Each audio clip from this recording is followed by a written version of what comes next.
প্রত্যেকটা বিধানসভা এলাকাকে আমরা বাস্তিল দুর্গের মতো দুর্ভেদ্য করে তুলেছি।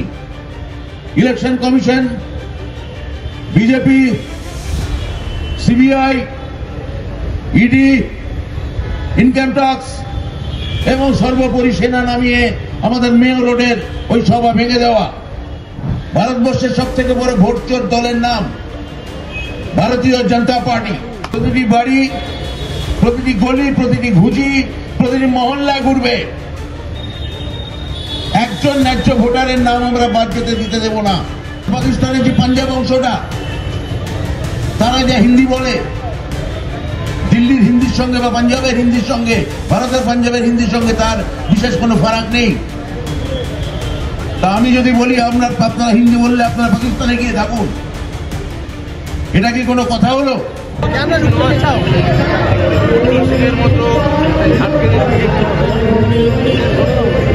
বাঙালি বা বাংলা ভাষা শুনলে জানা কথা।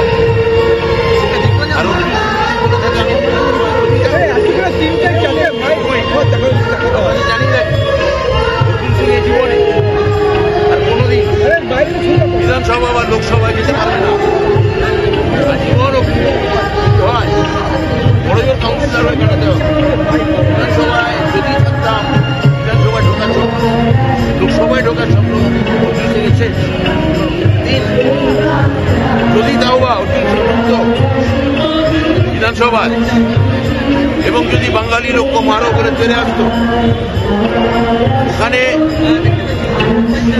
একটাই অ্যান্টিডোট হিসেবে শুধুমাত্র ওর পাশের কেন্দ্র স্কুলের সুবোধ অধিকারীকে দেখতো, তাহলে পবন পিতা বলুন, ওই পবন পুত্র বলুন, ল্যাজ গুটিয়ে কুই কুই করে হাত জোর করে বিধানসভা থেকে বেরিয়ে আবার নিজের ঘরে ঢুকে পড়ত। গোটা ভাটপাড়ার সমস্ত সেলুনের নাপিতেরা জানে অর্জুন সিং এর কানের কাছে ফিস ফিস করে একবার সুবোধ অধিকারী বলতে হয়, তাহলে ওর পাতা চুল ভাড়া হয়ে যায় ভয়ে। তখন নাপিতেরা কুচ কুচ কুচ কুচ করে ওই ভাটপাড়ার ডাস্টবিনে পড়ে থাকা অর্জুনের চুল কেটে দেয়। তো এখন কোনোদিন আমি যদি বিধানসভায় থাকতাম, বিধানসভায় ঢোকার খোয়াব, লোকসভায় ঢোকার খোয়াব অর্জুন সিং এর শেষ।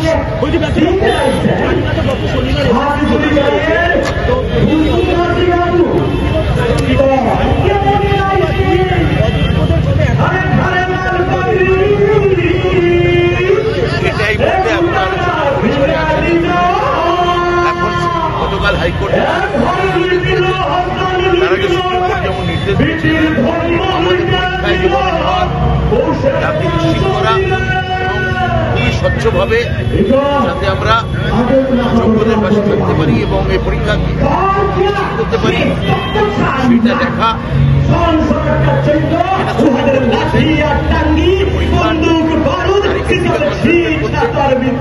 সেটাই আমরা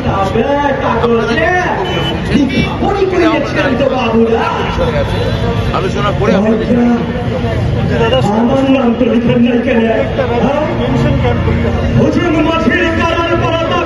বাংলায় কোনো ডিটেনশন ক্যাম্প করতেও চায়, যতদিন আছে বাঙালিদের আসামের ক্যাম্পে রাখবে, পারবে না। আমি তো গতকাল বিধানসভায় বলেছি সিএ এনআরসি এটা নিয়ে একটা আলোচনা আনতে স্পষ্ট হয়ে যাবে যে কিভাবে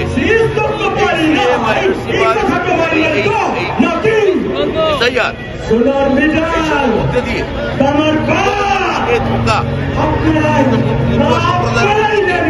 কিভাবে প্রতারণা করা হচ্ছে সেটা নিয়ে আমরা ওপেন ডিবেট চাইছি। বিজেপি বিধায়ক না হলে, রাজ্যে না হলে বিজেপি বিধায়ক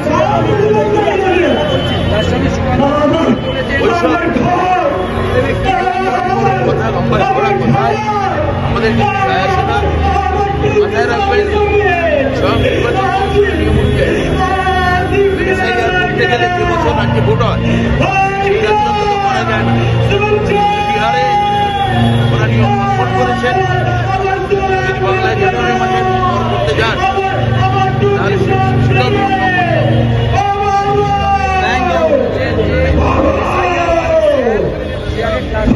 ছেলেদের কান ধরে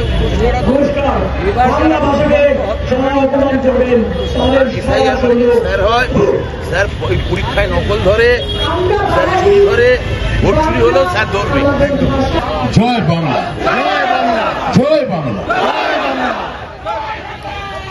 এই যে ধর্মতলার জরিনা ক্রসিং এ আমরা যে জয় বাংলা স্লোগান দিচ্ছি, কলকাতা শহরের সব থেকে কসমোপলিটন জায়গায়, কলকাতা শহরের কেন্দ্র ধর্মতলা, যা তিনজন বাংলার বিখ্যাত শহীদের নামাঙ্কিত, একজন ঢাকা, একজন পশ্চিমবঙ্গ এবং একজন মেদিনীপুরের, এই বিনয় বাদল দীনেশ তার নামাঙ্কিত কাছেই, তাদের যে কারণে তারা বিখ্যাত। এবং এই ধর্মতলা সব মিলিয়ে কলকাতার কেন্দ্রে আমাদের এই অস্থায়ীভাবে গড়ে ওঠা মঞ্চ, যা যুদ্ধকালীন তৎপরতায় আমরা এখানে নিয়ে এসেছি। এবং গতকাল থেকে আমাদের সর্বভারতীয় সভাপতি শ্রী সুব্রত বক্সী মহোদয়, তার কথায় প্রায় 24 ঘন্টারও কম সময় মাননীয় মুখ্যমন্ত্রী মমতা বন্দ্যোপাধ্যায়ের নির্দেশে, তার অনুপ্রেরণায় তৈরি হওয়া তৃণমূলের শিক্ষা সেল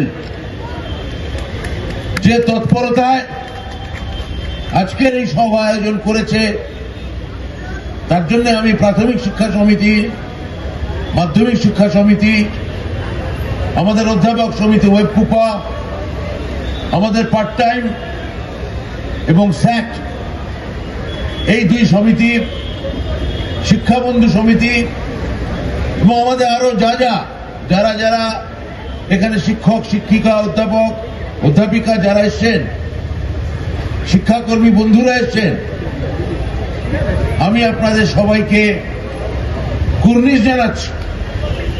যেভাবে আপনারা মমতা বন্দ্যোপাধ্যায়ের ডাকা এই ভাষা আন্দোলনের ডাকে সামিল হয়ে আজকে পশ্চিমবঙ্গে দূর দূরান্ত থেকে এসে এখানে শয়ে শয়ে মানুষ, শিক্ষক, শিক্ষিকা আপনারা উপস্থিত হয়েছেন। আপনারা জানেন আমরা চাইলেই এর থেকে 3-4 গুণ শিক্ষক, অধ্যাপক, অধ্যাপিকা এই ধর্মতলায় নিয়ে আসতে পারতাম। আমরা মাত্র কয়েকটা জোনকে বলেছি। এই কারণে বলেছি, এই যে এখানে বিজন, পলাশ বা সেলিম, ওরা জানে যে যদি এই রাস্তা তাদের ব্লক হয়ে যেত, সেটা আমাদেরই সমালোচনা হতো। আমরা তাই একটা অংশকে ডেকেছি এবং গভীরভাবে বিশ্বাস করি আমার মুখ্যমন্ত্রী, আমার দলনেত্রী মমতা বন্দ্যোপাধ্যায় যদি শিক্ষক, শিক্ষিকা, অধ্যাপক, অধ্যাপিকা, শিক্ষাবন্ধু, শিক্ষাকর্মীদের উদ্দেশ্যে একটা যদি ডাক দেন, তাহলে হাজারে হাজারে, লাখে লাখে শিক্ষক, শিক্ষিকা নিমেষে এই কলকাতা অচল করে দিতে পারে। জয় বাংলা। যেভাবে বাংলা এবং বাঙালি এবং বাংলা ভাষাকে ছোট করা হচ্ছে, খাটো করা হচ্ছে, আসাম থেকে মধ্যপ্রদেশ, উত্তরপ্রদেশ থেকে রাজস্থান থেকে ওড়িশা, বাংলা বললে যেখানে বিজেপির গুন্ডারা ধরে পেটাচ্ছে, বাংলা শুনলে যেখানে লাঠি নিয়ে তেড়ে যাচ্ছে, বাংলা শুনলে যেখানে স্থানীয় থানা, পুলিশ, প্রশাসন এসবের সহায়তায়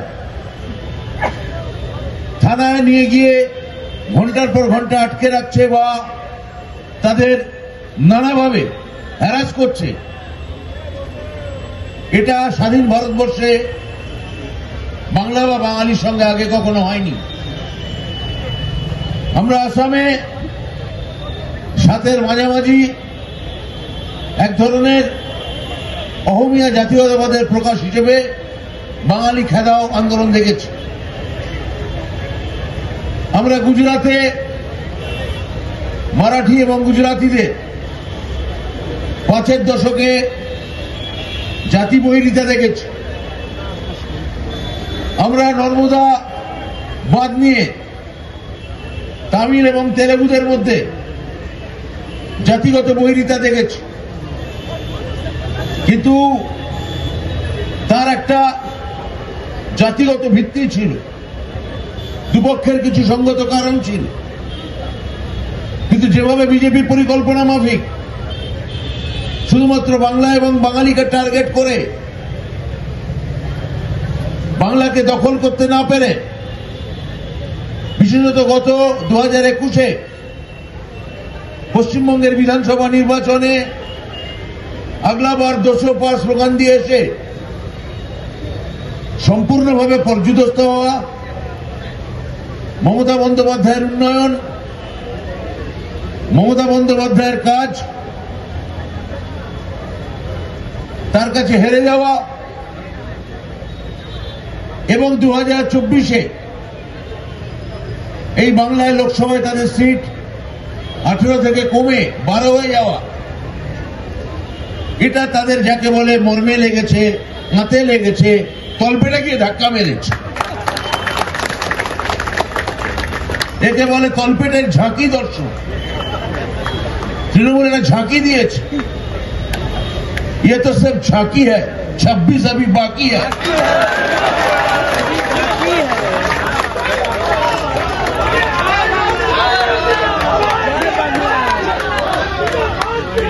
26-এর আগে ওই 14 তলা থেকে ওই হাওয়াই চটি যখন ফটফট করে গোটা পশ্চিমবঙ্গে ঘুরে বেড়াবে, বিজেপি যে সন্ত্রাস, এমনকি গোটা ভারতবর্ষে এখন রয়ে উঠে গেছে। ভারতবর্ষের সব থেকে বড় ভোটচোর দলের নাম ভারতীয় জনতা পার্টি। যেভাবে মহারাষ্ট্র নির্বাচনে, কর্ণাটক নির্বাচনে, মধ্যপ্রদেশে তারা সংগঠিতভাবে ভোট লুট করেছে, যেভাবে আমাদের নেতা অভিষেক বন্দ্যোপাধ্যায় সংসদে, লোকসভায় এবং দিল্লিতে এই এসআইআর নিয়ে যে কথাগুলো বলেছেন, এবং মমতা বন্দ্যোপাধ্যায় নির্বাচন কমিশনের বিরুদ্ধে আমাদের কর্মীদের সংগঠিত হতে বলেছেন, যেভাবে BLO 1, BLO 2 আমাদের সাংগঠনিকভাবে নির্দেশ দিয়ে প্রত্যেকটা বিধানসভা এলাকাকে আমরা বাস্তিল দুর্গের মতো দুর্ভেদ্য করে তুলেছি। Election commission, BJP, CBI, ED, income tax এবং সর্বোপরি সেনা নামিয়ে আমাদের মেয়র রোডের ওই সভা ভেঙে দেওয়া। আমার মুখ্যমন্ত্রী, আমার নেত্রী বলেছেন সুপার ইমার্জেন্সি। আমরা বলছি ইমার্জেন্সিকেও লজ্জা দিচ্ছে। স্যাফ্রনাইজেশন করানোর জন্য, গোটা ভারতকে গেরুয়া রঙে ছুপিয়ে দেওয়ার জন্য, যেখানে কোনো মতাদর্শ নেই, যেখানে কোনো আদর্শ নেই, প্রত্যেক মুহূর্তে ভারতবর্ষের জিডিপি যেখানে নিচে, নমস্তে ট্রাম্প এখন সম্পূর্ণভাবে উল্টো সুরে গান গাইছে। নমস্তে ট্রাম্প আর শোনা যাচ্ছে না। সমস্ত প্রতিবেশীদের সঙ্গে আমাদের সম্পর্ক এখন আমরা খারাপ করে ফেলেছি। প্রত্যেক মুহূর্তে বেকারিত্ব, নিত্য প্রয়োজনীয় জিনিসের দাম দিনের পর দিন বেড়ে যাওয়ার জন্য এবং সেগুলোকে চাপা দেওয়ার জন্য যখন ধর্মের জিগির, ধর্মের বুলি, সেগুলো সেই ট্যাবলেটটা মানুষ আর গিলছে না, তখন হাতের কাছে একটাই পড়ে থাকে, ভোট চুরি। তো আমি বলে যাচ্ছি, আমাদের পার্টি অন্যান্য বিরোধী দলের মতো দায়িত্বজ্ঞানহীন দল নয়। আমাদের এখানে ভোট চুরি করতে এলে ওই নির্বাচন কমিশনের দেওয়া তালিকা, তার প্রত্যেকটা স্ক্রুটিনি করার জন্য আমাদের কর্মীরা আমাদের দলনেত্রীর নির্দেশে প্রতিটি বাড়ি, প্রতিটি গলি, প্রতিটি ঘুঁজি, প্রতিটি মহল্লায় ঘুরবে। একজন ন্যায্য ভোটারের নাম আমরা বাদ যেতে দিতে দেব না। এই যে বাংলা এবং বাঙালিকে এই সর্বাত্মক আক্রমণ, সব দিক থেকে বাংলাকে চেপে ধরা, কেন্দ্রীয় যে অনুদানগুলি, যেগুলো আমার আপনার করের টাকায় কেন্দ্রীয় সরকার আমাদের কাছে কখনো 100 দিন টাকা, 100 দিনের কাজের প্রকল্প, কখনো মিড ডে মিল বা অন্যান্য, কখনো আবাস যোজনার যে টাকা আছে, বছরের পর বছর আটকে রেখেছে। যে অভিযোগে আটকে রেখেছে সে প্রত্যেকটা অভিযোগ অন্যান্য অনেক রাজ্যের ক্ষেত্রে ঘাটে, কিন্তু আশ্চর্যের কথা হচ্ছে কেবলমাত্র বাংলার ক্ষেত্রেই বারবার বৈষম্যমূলক আচরণ লক্ষ্য করা যাচ্ছে। আর যেভাবে এখন বিজেপি নেতারা প্রকাশ্যে হুমকি দিয়ে তৃণমূলের কর্মীদের রাস্তাঘাটে মেরে এবং অন্যান্য রাজ্য থেকে বাঙালিদের তাড়িয়ে, সব থেকে বড় কথা হচ্ছে বাংলা ভাষা সম্পর্কে অবমাননাকর কথা বলা। এখনো দুটো রাষ্ট্রের জাতীয় সঙ্গীত বাংলা ভাষায় লেখা, এখনো দুটো দেশের রাষ্ট্রীয় সঙ্গীত একজন বাঙালি বিশ্বকবির লেখা। যে গান শুনলে প্রধানমন্ত্রী থেকে, স্বরাষ্ট্রমন্ত্রী থেকে, রাষ্ট্রপতি থেকে শুরু করে সমস্ত শীর্ষ পদাধিকারীরা যার লেখা শুনলে দাঁড়াতে বাধ্য হন।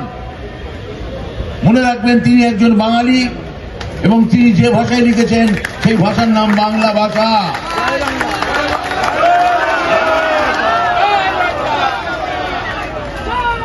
সেই বাংলা সম্পর্কে বলা হচ্ছে এটা কোনো ভাষা নয়, এটা কতগুলো উপভাষা। বলা হচ্ছে যে পুরুলিয়ার ভাষা বা চট্টগ্রামের ভাষা, বরিশালের ভাষা বা বর্ধমানের ভাষা, হ্যাঁ এগুলো আলাদা আলাদা ডায়ালেক্ট। উচ্চারণের কারণে, স্থানীয় সংস্কৃতির কারণে, স্থানীয় জনবিন্যাসের কারণে এবং টোপোগ্রাফির কারণে, ভৌগোলিক অবস্থানের কারণে এই উপভাষাগুলো এক এক রকম চেহারা, কিন্তু প্রত্যেকের যার জঠর থেকে বেরিয়েছে এই উপভাষাগুলি, তার নাম বাংলা ভাষা। যেভাবে মৈথিলি হিন্দি, অবধি হিন্দি, ভোজপুরি হিন্দি বা চণ্ডীগড়ি হিন্দি, এগুলো প্রত্যেকটা আলাদা, কিন্তু এরা প্রত্যেকটা বেরিয়েছে হিন্দি নামক ভাষার জঠর থেকে। বলা হচ্ছে বাংলা ভাষা বাংলাদেশিরা বলেন বলে বাংলা ভাষা বিদেশি ভাষা। বাংলা বললে বলছে বাংলাদেশে পাঠিয়ে দেব। আমি বলি ওই দিল্লির একটা বড় অংশ তারা যে ভাষায় কথা বলে, পাকিস্তানের পাঞ্জাব অংশের সেই একই হিন্দি ভাষায় কথা বলে। হ্যাঁ, বালুচিস্তান বালুচ ভাষায় কথা বলে, নর্থ ইস্ট ফ্রন্টিয়ার পশতু ভাষায় কথা বলে। কিন্তু পাকিস্তানের যে পাঞ্জাব অংশটা, তারা যে হিন্দি বলে, দিল্লির হিন্দির সঙ্গে বা পাঞ্জাবের হিন্দির সঙ্গে, ভারতের পাঞ্জাবের হিন্দির সঙ্গে তার বিশেষ কোনো ফারাক নেই। তা আমি যদি বলি আপনারা হিন্দি বললে আপনারা পাকিস্তানে গিয়ে থাকুন, এটা কি কোনো কথা হলো? বাংলা বা বাঙালির ওপর কিসের এত রাগ, কেন এত আক্রোশ? এই 10-12 কোটির বাঙালির প্রতিনিধি হয়ে দাঁড়িয়ে আছেন একমাত্র মমতা ব্যানার্জি। এই ভাগীরথী বিধৌত গঙ্গার তীরে আসন্ন দুর্গা পূজার প্রাক্কালে সর্বংসহা দুর্গা মায়ের মতো দাঁড়িয়ে আছেন ভাগীরথী নদীর ধারে শ্রীমতী মমতা ব্যানার্জি।